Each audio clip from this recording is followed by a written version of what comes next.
ಈಗ ನೀರಿನ ಹಂಚಿಕೆ ವಿಷಯದಲ್ಲಿ ಈಗ ಅವರು ಹೆಚ್ಚುವರಿ ನೀರಂತ ಆಂಧ್ರದಾಗ ತಗೊಂತಾರೋ ಅಥವಾ ಇದೇನು ಡ್ಯಾಮಿನ ನೀರಂತ ತಗೊಂತಾರೋ? ಸರಿ, ಈ ಟೈಮ್ದೊಳಗೆ ಅದ್ರ ಬಗ್ಗೆ ಚರ್ಚೆ ಮಾಡೋದ್ರಾಗ ನನಗೆ ಎಲ್ಲ ನಾವು ಹಂಚಿಕೆ ಮಾಡೋದು ಮತ್ತೊಂದು ಅಕ್ಟೋಬರ್ ಅಂತ್ಯಕ್ಕೆ ನಾವು ಹಂಚಿಕೆ ಮಾಡ್ತೀವಿ, ಅವಾಗ ನೋಡೋಣ. ಬಟ್ ಈಗ ಅವ್ರಿಗೆ ಹೆಚ್ಚುವರಿಯಾಗಿ ನೀರು ಹೋಗ್ತಾ ಇದೆ, ಅವರೇ ನೀರು ಬಿಡೋಂತ ಏನೋ ಹೇಳಿದ್ದಿಲ್ಲ. ಈಗ ನಾವು ಅದ್ರ ಬಗ್ಗೆ ಬೋರ್ಡ್ನೊಳಗೆ ನಮ್ಮ ಕರ್ನಾಟಕದಿಂದ ಕುಲಕರ್ಣಿ ಇದ್ದಾರೆ, ಅವ್ರಿಗೂ ಮುಖ್ಯಮಂತ್ರಿಗಳ ಸಲಹೆ ಮುಖಾಂತರ ಅದು ಕೊಡಿಸೋಂಥ ಕೆಲಸ ಮಾಡೋಣ. ನಾನು ಹೇಳ್ತಾ ಇರೋದು ಇಂಥವೆಲ್ಲ ಕೇಳ್ತಿರಲ್ಲ ಕ್ವಶನು, ಇಂಥವೆಲ್ಲ ಕೆಲಸವನ್ನು ರಾಜ್ಯದ ಹಿತ ಕಾಪಾಡಬೇಕನ್ನೋ ಆಸಕ್ತಿ ಇತ್ತು ಅಂತಂದರೆ, ರಾಜ್ಯದ ಬಗ್ಗೆ ವಿಶೇಷ ಕಾಳಜಿ ಇತ್ತಂದರೆ ಹೋಗಿ ಕೇಂದ್ರ ಸರ್ಕಾರದಾಗ ಮಾತಾಡಲಿ, ಸಲಹೆ ಕೊಡಲಿ. ಇಲ್ಲಿ ಬರ್ತಾರಲ್ಲ, ಇಲ್ಲಿ ಬಂದು ನೋಡಲಿ. ನಾನು ನೋಡೋಕ್ಕೆ ಯಾರಿಗೂ ಬೇಡನಾಗಲ್ಲ, ನಮಗೆ ಬಂದು ಸಲಹೆ ಕೊಡಲಿ. ಆದರೆ ಅದನ್ನೇ ರಾಜಕೀಯವಾಗಿ ಬಳಸೋಣ ಅಂತ ಕೆಲಸನ ಮಾಡಿದ್ರೆ ನಾವು ಮಾತಾಡೋಕ್ಕೆ ಸಾಧ್ಯತೆ ಐತೆ. ರಾಜಕಾರಣ ನಮ್ಗೆ ಮಾಡೋಕ್ಕಾಗಲ್ಲ, ರಾಜಕಾರಣ ನಾವು ಮಾತಾಡೋಕ್ಕಾಗಲ್ಲ ಸರ್. ಇಲ್ಲಿ ಯಾರು ಏನು ಆಡಳಿತರು ಬಂದು ಕಳಿಸಿ ಏನಾರ ಅದನ್ನು ಗೇಟ್ ತೆಗೆಯಂಥ ಕೆಲಸ ಮಾಡಿದ್ರಾ ಸರ್? ಇದು ಪ್ರಕೃತಿ ವಿಕೋಪ ಸರ್.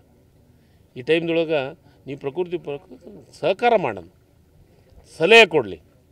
ಬೊಮ್ಮಾಯಿಯವರು ಮುಖ್ಯಮಂತ್ರಿಯಾಗಿ ಕೆಲಸ ಮಾಡಿದಂಥವ್ರು, ಮತ್ತು ನೀರಾವರಿ ಮಂತ್ರಿಯಾಗಿ ಕೆಲಸ ಮಾಡಿದಂಥವ್ರು, ನಮಗೆ ಸಲಹೆ ಕೊಡಲಿ.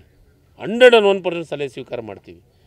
ಜಗದೀಶ್ ಶೆಟ್ಟರು ಮುಖ್ಯಮಂತ್ರಿಯಾಗಿ ಕೆಲಸ ಮಾಡಿದಂಥವ್ರು, ಸಲಹೆ ಕೊಡಲಿ. ಇಲ್ಲಿ ಬಂದು ಏನೋ ಒಂದು ಟೀಕೆ ಮಾಡೋಗೋದು, ಇದನ್ನು ಇದು ಏನು ಗ್ಯಾರಂಟಿ ಇದನ್ನು ಮಾಡೋ ಬದಲಿ ಅಲ್ಲಿ ನವಲಿ ಡ್ಯಾಮ್ ಕಟ್ಟಿದ್ರು. ಆಯಿತು ಸ್ವಾಮಿ, ಬಿ ಜೆ ಪಿ ಎಲ್ಲರೂ ಸೇರಿ ಒಂದು ಸ್ಟೇಟ್ಮೆಂಟ್ ಕೊಡಿ, ಗ್ಯಾರಂಟಿನ ಕೊಡಬೇಡಿ ಅಂತಂತೇಳಿ ನೋಡೋಣ. ಗ್ಯಾರಂಟಿನ ಕೊಡೋಕೆ ಹೋಗ್ಬೇಡ್ರಿ, ಬಡವ್ರಿಗೆ ಯಾರಿಗೂ ಕೊಡಬೇಡ್ರಿ ಅಂತೇಳಿ ಅದನ್ನು ನಿಮ್ಮ ಸಲಹೆಯನ್ನು ಮುಖ್ಯಮಂತ್ರಿಗಳ ಗಮನಕ್ಕೆ ತರ್ತೀವಿ. ಗ್ಯಾರಂಟಿನೇ ಈ ರಾಜ್ಯದೊಳಗೆ ಯಾವ ಬಡವರಿಗೆ ಗ್ಯಾರಂಟಿ ಕೊಡೋದು ಬೇಡ, ಬಂದ್ ಮಾಡಿರಿ ಅಂತಂತ ಹೇಳ್ರಿ. ಅಷ್ಟು ತಾಕತ್ತಿದ್ರೆ ನೋಡಿ, ಇಲ್ಲಿ ಬಂದು ನೀವು ರಾಜಕಾರಣ ಮಾಡೋದಕ್ಕಿಂತ ಸಲಹೆ ಕೊಡಿ ಅಂತ ನನ್ನ ವಿನಂತಿ. ಮತ್ತು ನೀವು ಹಿಂಗೆ ಮಾತಾಡ್ಕೊಂತ ರಾಜಕಾರಣ ಮಾತಾಡಿದ್ರೆ ನನಗೂ ಮಾತಾಡೋಕ್ಕೆ ಬರುತ್ತೆ, ನಾನು ಮಾತಾಡ್ತೀನಿ.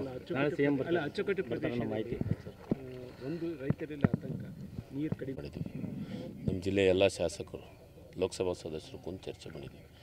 ನಾವು ನಮ್ಮ ಭಾಗದ ರೈತರಿಗೆ ವಿನಂತಿಯನ್ನು ಮಾಡ್ಕೊತೀವಿ, ಆತಂಕ ಪಡೋದ ಅವಶ್ಯಕತೆ ಇಲ್ಲ. ಒಂದು ಬೆಳೆಗೆ ನೀರಂತೂ ನಿಶ್ಚಿತವಾಗಲೂ ಕೊಡ್ತೀವಿ. ಆ ಕೊಡೋಂಥ ಪ್ರಯತ್ನನ ನಾವು ಮಾಡಲಿಕ್ಕೆ ತಯಾರಾಗಿದ್ದೀವಿ. ನಿಶ್ಚಿತವಾಗಲೂ ಪ್ರಯತ್ನ ಸರ್. ಇದು ನನ್ನ ಕೈಯಂದು ನಿಮ್ಮ ಕೈಯಂದು ಯಾರೊಬ್ಬರು ಮನುಷ್ಯನ ಕೈಯಂದು ಇರೋಂಥದ್ದಲ್ಲ. ಪ್ರಕೃತಿ ಮಳೆ ಆಗೋ ಸಾಧ್ಯತೆಗಳು ಅದಾವು. ಈಗಾಗಲೇ ನಾವು ನಿನ್ನೆ ಹೆಂಗೆ ಇವ್ರಿಗೆ ವೈಮಾನಿಕ ಇದು ಹವಾಮಾನ ಫೋರ್ಕಾಸ್ಟಿಂಗ್ದವ್ರ ಜೊತೆಗೆ ಮಾತಾಡಿದ್ವಿ. ಅವ್ರು ಹೇಳಿದ್ರಿ 17ರಿಂದ ಮತ್ತೆ ಮಳೆ ಪ್ರಾರಂಭ ಆಗತ್ತಾ ಅಂತ. ಅಷ್ಟರೊಳಗೆ ಏನಾದರೂ ಮಾಡಿ ಗೇಟ ಮಾಡೋ ಅದೇ ಪ್ರಯತ್ನದೊಳಗಿದ್ದೀವಿ. ಎಲ್ಲ ವಿಚಾರಗಳನ್ನು ತೆಗೆದುಕೊಂಡು ಮಾತಾಡ್ತಾ ಇದ್ದೀವಿ. ನಾವು ಒಂದೇ ಒಂದು ವಿಚಾರವಂತೂ ನನ್ನ ಮಾಧ್ಯಮದ ಮುಖಾಂತರ ನನ್ನೊಂದೇ ವಿನಂತಿ, ತುಂಗಭದ್ರಾ ವಿಚಾರದೊಳಗೆ, ಡ್ಯಾಮಿನ ವಿಚಾರದೊಳಗೆ ವಿರೋಧ ಪಕ್ಷದ ನಾಯಕರು ಬಂದು ನಮ್ಗೆ ಸಲಹೆ ಕೊಡಿ ಪ್ಲೀಸ್. ಆದರೆ ರಾಜಕಾರಣ ಮಾಡಬೇಡಿ. ರಾಜಕಾರಣ ಮಾಡಿದ್ರೆ ನೀವೇನು ಉತ್ತರ ಕೊಡ್ತೀರಿ, ನಾನು ಉತ್ತರ ಕೊಡೋಕ್ಕೆ ಸಿದ್ಧನಿದ್ದೀನಿ. Thank you.